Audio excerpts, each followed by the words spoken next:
Assalamualaikum warahmatullahi wabarakatuh. Berjumpa lagi dengan Sinta Resti Sukma Nurjana.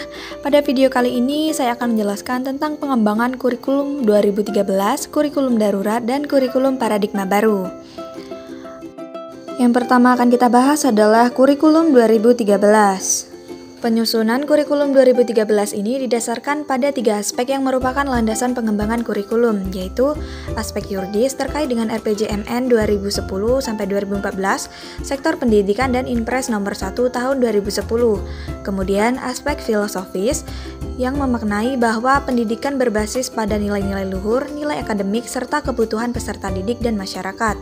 Kemudian aspek konseptual, yaitu kurikulum memiliki relevansi.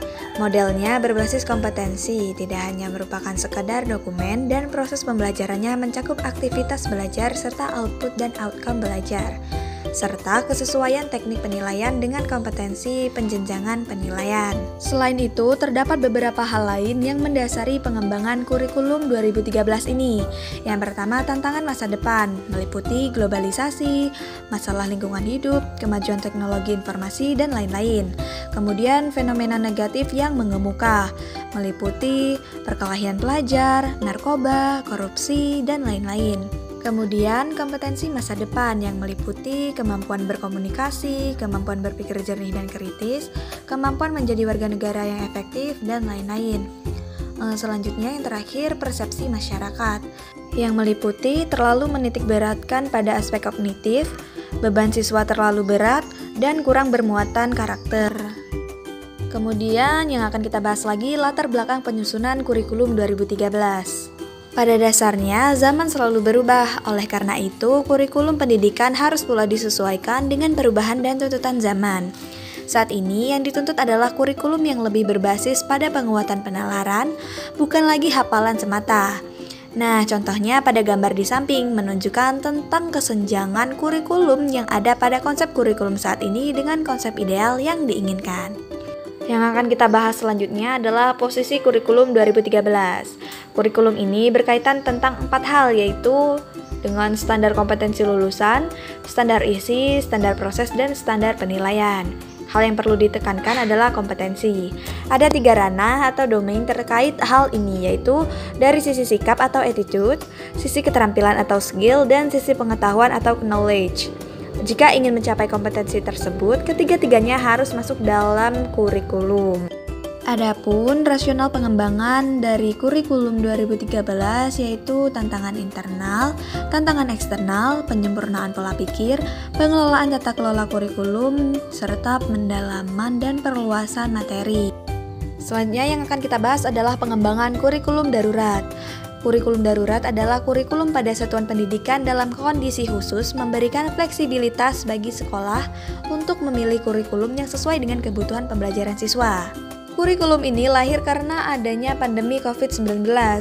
Pada kurikulum ini, kompetensi dasar yang mengacu pada kurikulum 2013 mengalami penyederhanaan.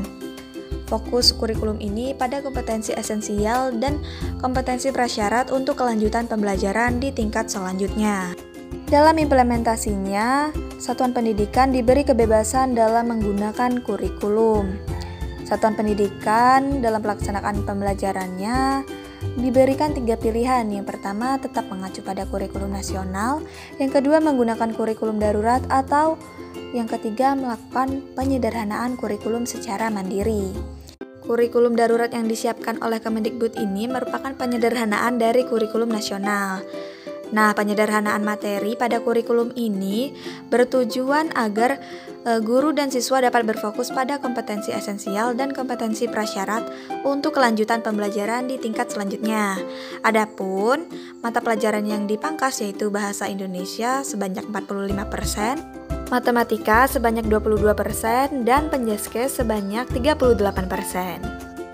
Poin penting dari pengembangan kurikulum darurat ini yaitu siswa tidak dibebani untuk tuntutan menuntaskan seluruh capaian kurikulum untuk kenaikan kelas maupun kelulusan. Kemudian, sekolah tidak diwajibkan menyelesaikan kurikulum dan boleh menyederhanakan kurikulum sendiri. Kemudian, guru tidak harus melaksanakan pembelajaran tatap muka selama 24 jam dalam 1 minggu. Selanjutnya yang akan kita bahas adalah pengembangan kurikulum paradigma baru. Kurikulum baru ini dinilai lebih fleksibel dan akan lebih berfokus pada materi yang esensial dan tidak terlalu padat materi.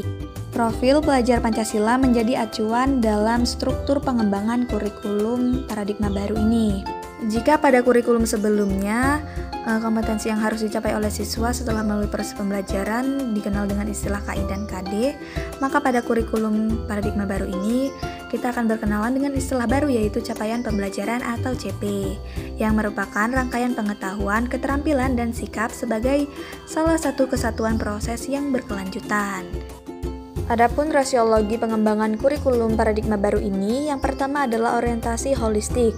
Kurikulum ini dirancang untuk mengembangkan murid secara holistik, mencakup kecakapan akademis dan non-akademis, kompetensi kognitif, sosial, emosional, dan spiritual.